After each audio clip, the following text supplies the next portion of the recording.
Hello students, आज हम सीमांत उपयोगिता विश्लेषण का महत्व इस बिंदु का अध्ययन करेंगे।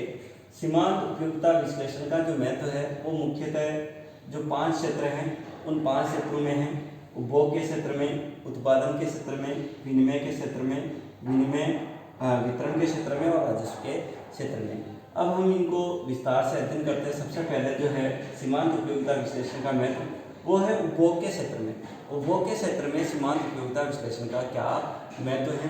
तो सीमांत उपयोगिता ह्रास नियम के बारे में आपने पूर्व की कक्षाओं में भी पढ़ा होगा कि किसी भी वस्तु का हम लगातार उपभोग करते हैं तो उससे मिलने वाली सीमांत उपयोगिता घटती जाती है, उसे हम सीमांत उपयोगिता ह्रास नियम के नाम से जानते हैं। तो सीमांत उपयोगिता ह्रास नियम का आधार सीमांत उपयोगिता विश्लेषण ही है। जब सीमांत उपयोगिता ही नहीं होगी तो किस प्रकार सीमांत उपयोगिता ह्रास नियम लागू होगा, यह संभव नहीं है।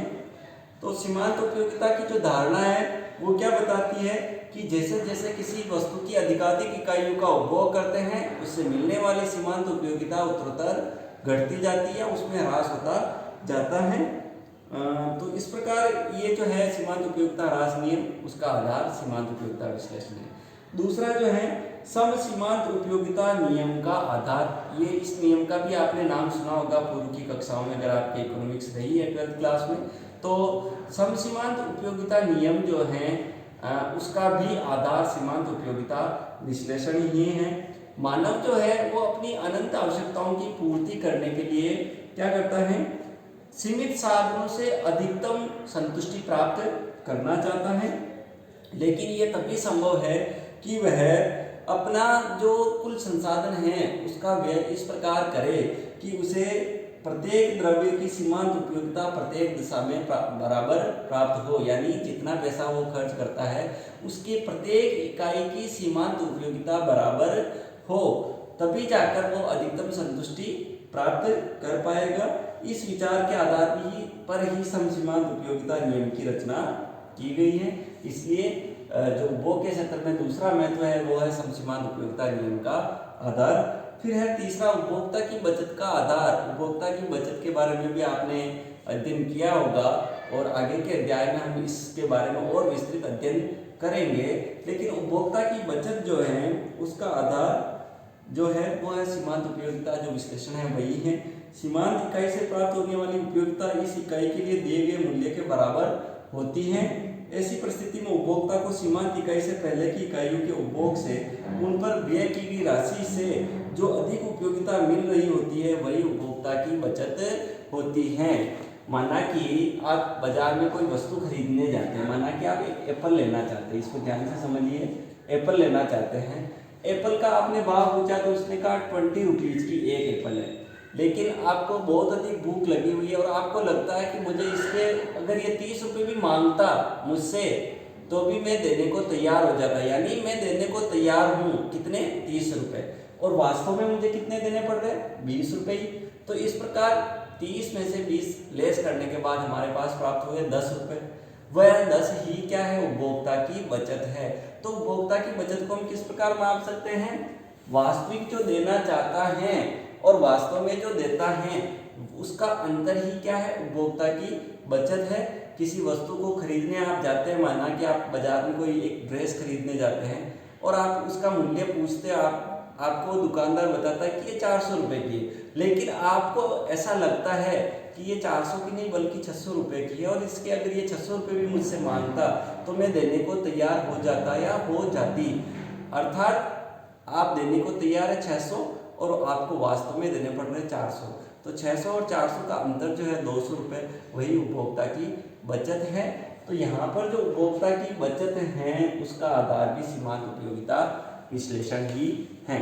तो ये पहला बिंदु अपना पूरा हो चुका है। दूसरा है उत्पादन के क्षेत्र में। उत्पादन के क्षेत्र में सीमांत उपयोगिता विश्लेषण का क्या महत्व है। उपभोक्ता की भांति उत्पादक भी क्या चाहता है कि अपने उत्पादन को अधिकतम करना चाहता है। इसके लिए वह उत्पादन के विभिन्न साधन जो है पूंजी, श्रम, साहस, संगठन, प्रबंध आदि, इन सभी का इस प्रकार से संयोग करता है कि उनसे प्राप्त सीमांत उत्पादन अथवा उत्पादकता जो है बराबर हो। अतः सीमांत उपयोगिता विश्लेषण के आधार पर ही एक उत्पादक सीमांत उत्पादन एवं सीमांत लागत का विश्लेषण कर सकता है। जिस प्रकार हम चाहते हैं, उपभोक्ता चाहता है कि मुझे कम से कम संसाधनों में अधिकतम संतुष्टि मिले, उसी प्रकार एक उत्पादक भी चाहता है कि उसके पास जो उत्पत्ति के साधन हैं, पूंजी, श्रम, साहस, प्रबंध और भी जो है, उनकी जो सीमांत उत्पादकता है वो उनकी सीमांत लागत के बराबर हो, तभी उसे अधिकतम लाभ प्राप्त होगा। अगला जो है विनिमय के क्षेत्र में वस्तु के मूल्य निर्धारण में भी सीमांत उपयोगिता विश्लेषण अति महत्वपूर्ण है। किसी भी वस्तु का मूल्य उसकी सीमांत उपयोगिता के आधार पर ही निर्धारित होता है। जिसकी उपयोगिता ज़्यादा होगी उसका मूल्य भी ज़्यादा होगा, जिसकी उपयोगिता कम होगी उसका मूल्य भी कम होगा। तो इस प्रकार वस्तु के मूल्य निर्धारण में सीमांत उपयोगिता विश्लेषण की अत्यंत भूमिका है। कोई व्यक्ति किसी वस्तु के लिए कितना मूल्य चुकाएगा, आप किसी भी वस्तु के लिए कितना मूल्य चुकाएंगे, ये किस बात पर निर्भर करता है? उस वस्तु की सीमांत उपयोगिता पर। यह उस वस्तु की सीमांत उपयोगिता से ही निर्धारित होता है। एक व्यक्ति किसी वस्तु की अतिरिक्त इकाइयां उस सीमा तक खरीदता रहेगा जब तक कि इकाई की सीमांत उपयोगिता उसके लिए त्याग की जाने वाली राशि या मूल्य के बराबर नहीं हो जाए। कहने का अर्थ क्या है? आप किसी भी वस्तु की इकाइयां कब तक खरीदते रहेंगे? जब तक उस वस्तु से अंतिम इकाई से प्राप्त सीमांत उपयोगिता और आप जो रुपए उसके लिए त्याग रहे हैं उसकी सीमांत उपयोगिता बराबर नहीं हो जाती, तब तक आप देते रहेंगे, उसका मूल्य चुकाते रहेंगे। दूसरा, जिस प्रकार सीमांत उपयोगिता वस्तु का क्रय मूल्य का निर्धारण करती है, उसी प्रकार विक्रेता के लिए विक्रय मूल्य का निर्धारण भी सीमांत लागत के आधार पर किया जाता है। कोई भी उपभोक्ता अपनी सीमांत लागत है उससे कम मूल्य पर किसी भी वस्तु को बेचने को तैयार नहीं होगा। अगर वो उस मूल्य से कम मूल्य पर बेचता है तो उसे निश्चित रूप से हानि होगी और उसे अपना व्यापार बंद करना पड़ेगा। जिस संतुलन बिंदु पर सीमांत उपयोगिता का सीमांत उत्पादन लागत एक दूसरे के बराबर हो जाती है, उसी संतुलन बिंदु पर वस्तु का मूल्य निर्धारित होता है। अर्थात मूल्य निर्धारण में सीमांत उपयोगिता विश्लेषण का महत्व स्पष्ट रूप से उजागर होता है। फिर अगला जो है वो है वितरण के क्षेत्र में डिस्ट्रीब्यूशन। किसी भी वस्तु को अपन वितरित करते हैं, उत्पादक है, उत्पादन करने के बाद उसको उपभोक्ताओं तक पहुंचाता है। तो उत्पादन विभिन्न साधनों के संयुक्त प्रयासों का परिणाम है।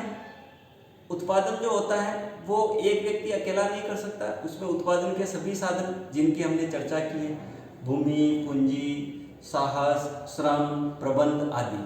तो अब इन साधनों के माध्यम से उत्पादन हमने कर लिया और उसका मूल्य भी निर्धारित हो गया। अब उस वस्तु को बेचने से हमें जो मूल्य प्राप्त होगा उसका पूरा का पूरा हिस्सा तो जिस व्यक्ति ने जिसने उत्पादन किया है उसके पास रहेगा नहीं। उसको भूमि जो है उसका भी रेंट देना पड़ेगा, लगान देना पड़ेगा। जो श्रम था उसको मजदूरी देनी पड़ेगी, जिसने पूंजी दी उसको ब्याज देना पड़ेगा, जिसने साहस किया उत्पादन करने का उसे क्या होगा? लाभ होगा। तो इस प्रकार उत्पादन के जो सभी साधन हैं उनको उनका हिस्सा दिया जाएगा। अब वो हिस्सा किस अनुपात में दिया जाए उसके निर्धारण में सीमांत उपयोगिता विश्लेषण अत्यंत महत्वपूर्ण है। उन्होंने उत्पत्ति में जितना योगदान दिया, उनकी जितनी सीमांत उपयोगिता थी, उसी अनुपात में उनको उत्पादन का जो मूल्य है वो उनको डिस्ट्रीब्यूट किया जाएगा, वितरित किया जाएगा। और अंतिम जो है वो है राजस्व के क्षेत्र में। राजस्व का अर्थ क्या है? सरकार की आय, व्यय, कर संबंधी जो नीति होती है उसे हम राजस्व के नाम से जानते हैं। राजस्व के क्षेत्र में सीमांत उपयोगिता विश्लेषण के आधार पर सरकार कर का निर्धारण करती है। राजस्व का अधिकतम सामाजिक कल्याण सिद्धांत भी सीमांत लाभ का सीमांत त्याग पर आधारित है। इसका अध्ययन हम आगे सीमांत कल्याण सिद्धांत आगे की जो कक्षाएं हैं उसमें अध्ययन करेंगे। इसी प्रकार समाज के विभिन्न वर्गों पर कर लगाते समय सीमांत त्याग का विचार भी किया जाता है। सरकार जब कर लगाती है, हमने यहाँ का भारत का अपन कर प्रणाली देखते हैं तो क्या है कि जो कम इनकम है उस पर कम कर देना पड़ता है और ज़्यादा अगर आपकी इनकम तो ज़्यादा। जैसे आपकी इनकम 0 से 2.5 लाख तक है तो आपको कुछ भी टैक्स नहीं देना है। 2.5 से 5 लाख तक है तो आपको क्या देना है? 10% टैक्स देना होता है। ये दो तरह की कर प्रणाली अभी वर्तमान में भारत में प्रचलित है। उसमें एक ओल्ड टैक्स रिजाइम है, एक न्यू टैक्स रिजाइम है। ओल्ड टैक्स रिजाइम की बात कर रहा हूँ। और 5 लाख से 10 लाख तक है अगर आपकी इनकम, तो आपको 20% टैक्स देना होता है। और आपकी इनकम अगर 10 लाख से ज़्यादा है तो आपको 30% टैक्स देना होता है। तो अब ये अलग अलग फॉर्मूले, ये अलग अलग रेट क्यों बनाई गई हैं? ये सीमांत त्याग को ध्यान में रखते हुए बनाई गई हैं।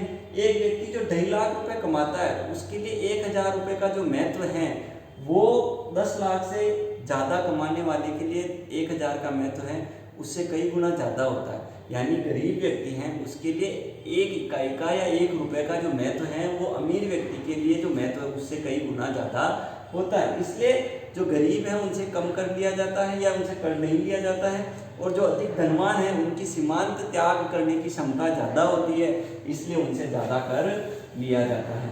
तो इस प्रकार सीमांत उपयोगिता विश्लेषण जो है ये उपभोग, उत्पादन, विनिमय, वितरण और राजस्व इन सभी क्षेत्रों में उपयोगी हैं। धन्यवाद।